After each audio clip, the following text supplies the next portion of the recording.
This my two Satoshis.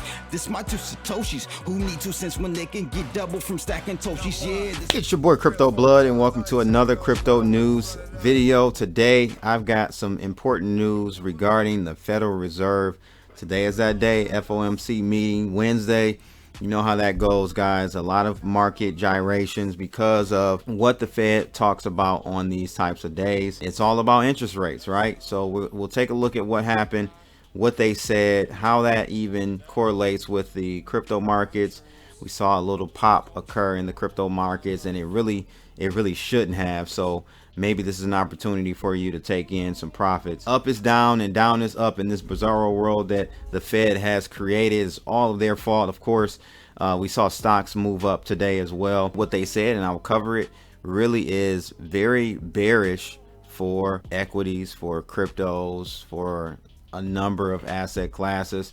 So we'll see if this is just short covering or what. I'll talk about that and what they said in today's episode. Also, we have $33 billion trapped in an Ethereum contract. I'm going to explain what this is all about if you guys weren't aware of what's going on. I covered this earlier this year when this all went down. I said then, it may have been even last year. These years all blend together with COVID, but I said then I did not think that they would be on task to migrate from Ethereum 1.0 to Ethereum 2.0. That's what's going on. ETH 2.0 is coming. They've been saying coming soon for a long time.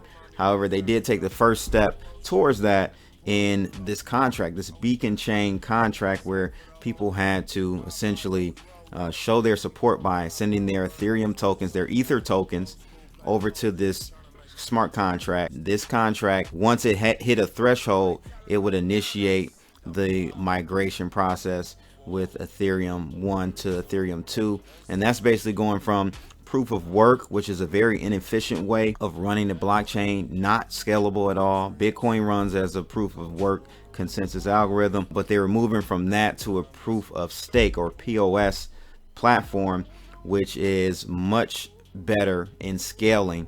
Still not the best in my opinion. I think the EOS.io blockchains and even Tezos uses a delegated proof of stake, which is a bit better.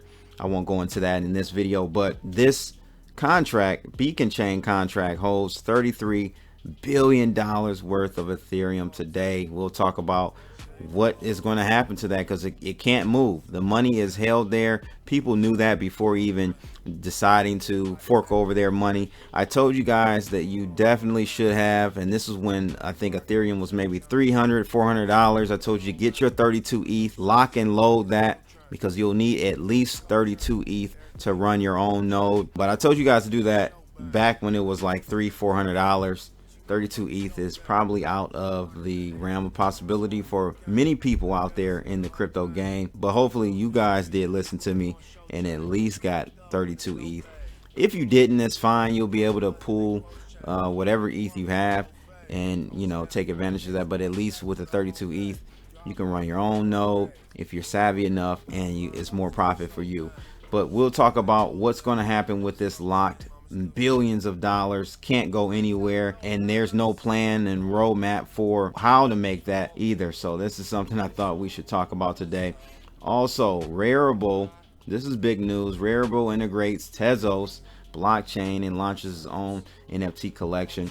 This is a two-step process that they're going through. This is the third blockchain that Rarible has integrated alongside of Ethereum. So that kind of lets you know people are getting fed up with Ethereum and its high fees, its high gas fees and minting fees. How long will this be acceptable in the crypto markets? That's something that, you know, I think, and I've been saying for many years, people are going to get fed up with Ethereum, and these side chains are cool, but it adds another layer of complexity, another layer of potential security holes as well when you add additional layers to a base layer blockchain. But we'll take a look at this news. This is big for Rarible. This is big more so for Tezos. And speaking of NFTs and Rarible and NFT marketplaces like that, Sotheby's has netted over $100 million in NFT sales last year, or this year as we end this year. This is pretty interesting, and to me shows you that there is a lot of room for you creative individuals to get out there and make some money in this NFT space. Do it for the love, not for the money. But listen, there's a lot of money sloshing around. Maybe one day you can be one of those Sotheby's NFT artists. But lastly, I do want to talk about, again, as I stated at the beginning, this Fed taper. They're increasing the taper pace, which is really bearish for the markets. That means less money sloshing around. That means less money printing, okay, or easy money, if you want to call it. Less of that going on. That means that asset prices should be going down. However, the knee-jerk reaction was a move up. That could be a short covering situation for those who were short, just to get out the way. But we'll have to see how it all pans out over the next day or two as the market digests what's going on with this Fed decision in the next coming months. It should actually cause markets to head lower. Equity markets, cryptos, there should be a move lower. Okay, but we'll have to see what happens. But this is normally what happens. The initial knee-jerk reaction is just that.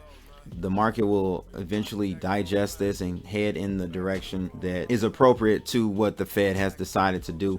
Now, here's the thing. We could say that the markets are not believing that the Fed is going to be able to increase their tapering and raise rates 3 times in the next year. That could be a possibility. I'm actually of that camp. I don't think the Feds will actually be able to raise rates 3 times in 2022. It's not going to happen. The markets are going to do what they've done in the past. 2019 was called the taper tantrum. Go, Google that term, taper tantrum, and you'll see what Jerome Powell tried to do before. He tried to taper. Markets fell off dramatically. It was a bad crash in the markets. I think that's going to happen again. So maybe that's what the markets are reading here, but I think it's too early to know. But all 3 articles coming up on today's episode of My 2 Satoshis. Let's get it. But before we start, if you guys find these types of videos informative, make sure you like, share, and subscribe, and click that bell to receive more videos like this. And don't forget, today starts that trading competition. Please go over to BitGet. I'll have a link in the description below to start that. You have to use that link to enter this trading competition. Using that link and registering automatically gets you 10 USDT towards trading without KYC. First deposit bonus 5% of whatever you've deposited up to $100. Okay, the first order bonuses is $20, and then follow copy trading another $20, so you can literally get $150 total just by doing those 4 things. Get over there. Trading starts today, and make some money. It's going to be a volatile week in the crypto space because of what the Fed is talking about.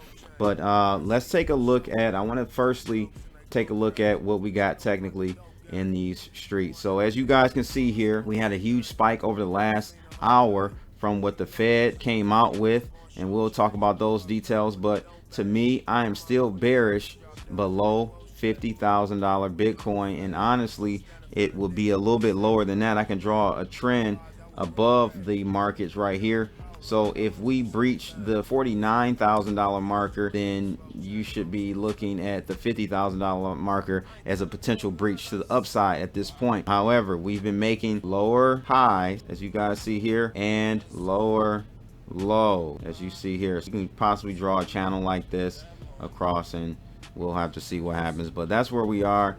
I think this little wick here, the market's going to test that again. That's $41,000 Bitcoin on some exchanges. So that's where we are right now, ladies and gentlemen. But we'll see what happens. Again, these markets are up is down, down is up. It's just all over the place. You got to blame the Feds for this, for sure. And we'll get to that whole situation with the Feds towards the end of the video, and I'll give you more details on how I think this is going to all pan out. But look at this one. $33 billion worth of Ethereum is trapped in the largest Ethereum contract ever. The Beacon Chain contract, the staking contract, has $33.5 billion awaiting the Ethereum mainnet merger to unlock. But guess what? There is no plan, there's no roadmap or anything for this to occur. There hasn't even been a contract to initiate any of this claiming. which is pretty crazy if you ask me. That just shows you, though, I will have to say, that shows the confidence that the market has in Ethereum core development team to make this transition happen. A guy on Twitter said here, as you guys can see, that the largest Ethereum contract is trapped, has 32 billion or 33 billion dollars trapped in it and unable to send or spend. He's saying it will require a hard fork that hasn't even been written yet or specified. Timing in terms of hard fork still unknown. What do you guys think about this? Is this something to be worried about, or do you think this is, this doesn't mean anything? I mean, I think they will, but it's just crazy how people have put faith in this smart contract that literally has no roadmap or anything for unlocking this money, which will then be utilized within the Ethereum 2.0 blockchain. I don't know. This is crazy. I'm not saying that I don't think this contract will ever release these funds. I think that will happen. That's not the issue. To me, it's just more about when. I am in the camp that still, you guys got to remember, since 2016, they've been talking about Ethereum 2.0. Many of you may not know that. I've been around that long to know how long Ethereum has been talking about migrating, because they really built Ethereum out the gate. They knew that they had to migrate. They couldn't use proof of work. It was just a temporary thing, and it grew and grew and blew up. So it's now, of course, you guys know, the second biggest cryptocurrency and the biggest smart contract blockchain there is in dollar amounts. As far as money transacting on that blockchain, Wax is actually number one, has been for some time. Wax has been the number one most active blockchain in the game by a long shot. I tell you guys, always go look at blocktivity.info for that information. As you guys can see, 26 million activities or operations in a 24-hour period, versus if you take a look at Ethereum, it's about 1.2 million transactions a day. Now that's a big gap, and Wax is fastly approaching Ethereum in transactional value, USD value. It's not quite there, but it is number two now. It is number two as far as transactional value in the NFT space in blockchains. But again, let me know in the comments below if you think this is a big issue in the Ethereum network or foundation or community. I want to know. Make sure you thumbs up that video as well after you make that comment. Speaking of integrations, NFTs, blockchains, more apps or dApps moving away from just solely operating on Ethereum. Guess what? Rarible is another example of integrating a blockchain other than Ethereum, because the fees are just out of control. So Tezos is now the third blockchain that Rarible has integrated, aside from Flow and of course Ethereum. Tezos is now the third one, and will allow individuals to really mint their NFTs for very little money and very fast as well. They're going to be integrating. It's a two-step process or two-phase integration that they're going to roll out here. The first one being where users, and they can already do this, users can mint and buy or sell Tezos NFTs, as well as trade on the secondary market, starting with the in-game metaverse digital collectibles called Digits from the legacy gaming organization Ubisoft. The second phase is for Rarible to mint new collections via custom contracts and set up royalties for imported collections that had previously existed on Tezos. Now, what I wanted to really highlight here, and what you should get ahead of, is that Tezos and Rarible is going to mint an NFT collection entitled Blazing Future. This is something maybe you want to take advantage of and try to get you some of those NFTs, because they should be worth something in the near future for sure. So just want to give you a heads up on that. Speaking of NFTs, Sotheby's has netted $100 million in NFT sales in just this year, 2021. It's been a big year for NFTs. We all know that. They actually housed their first NFT sale back in April of this year by an artist named Pack, and it went for $16.8 million from 3,000 buyers. Since then, Sotheby's has sold NFT of the original World Wide Web source code for $5.3 million, a rare crypto punk worth $11 million.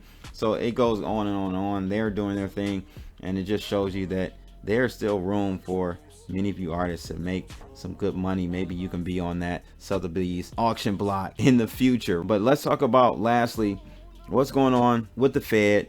They're slowing their purchasing of bonds and mortgage-backed securities, I believe, and what they call their taper. So they're increasing their taper rate, and they expect to raise rates 3 times in just next year, which was much more than previously expected.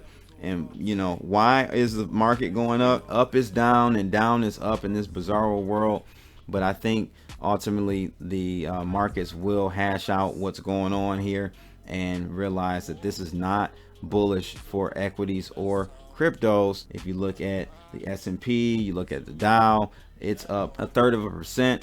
The S&P is up 0.5%, but it was down big. I know Bitcoin was down as well, so it's been a pretty big swing in the opposite direction, a swing of around 4 or 5% from its lows earlier intraday. We'll have to see what happens with the market's interpretation of it. Is more so you have to determine, as an investor in cryptos, in stocks, you have to determine whether or not you believe the Fed. I'm gonna be honest with you, I don't believe them. I don't think they're going to be able to taper. They'll just turn right back around and reverse course once the markets bully them into not doing that. The issue you have, this is the only issue you have, is tapering allows for an easing of interest rates. So it's trying to stop, the Fed is trying to stop those interest rates and inflation from heading higher. I think we printed a 6.8 this last CPI report. That's kind of the corner that they're painting themselves in. So to taper or not to taper really depends on what they want to do or how they want to try to control inflation. I don't think they can handle or control inflation. I think it's going to be runaway. It's not going to be hyperinflation in my opinion, but it will continue to rise. So they're going to be forced to taper. But if they taper, then the stock market goes lower, and most likely in the short term, cryptos go lower as well. They don't care about cryptos. They just primarily care about equities. And if equities go lower, that's a problem as well. So they're kind of stuck between a rock and a hard place. We'll have to see. Let me know your comments in the section below on what you think the Fed is going to do over the next year. Will they finish and be able to raise rates 3 times in 2022? I don't think so, but you got to let me know what you think. I always love to hear from you guys in the comments below. Make sure you guys like, share, and subscribe, and click that bell. Hey, don't forget, Big Get trading competition starts today just for my followers. Link in the description below. I've showed you all the rewards you can get simply by participating, up to $150 worth of rewards. Link in the description below. It's your boy Crypto Blood. That's my 2 Satoshis, and I'm out of here. Holla! No lies, I ain't telling no lies.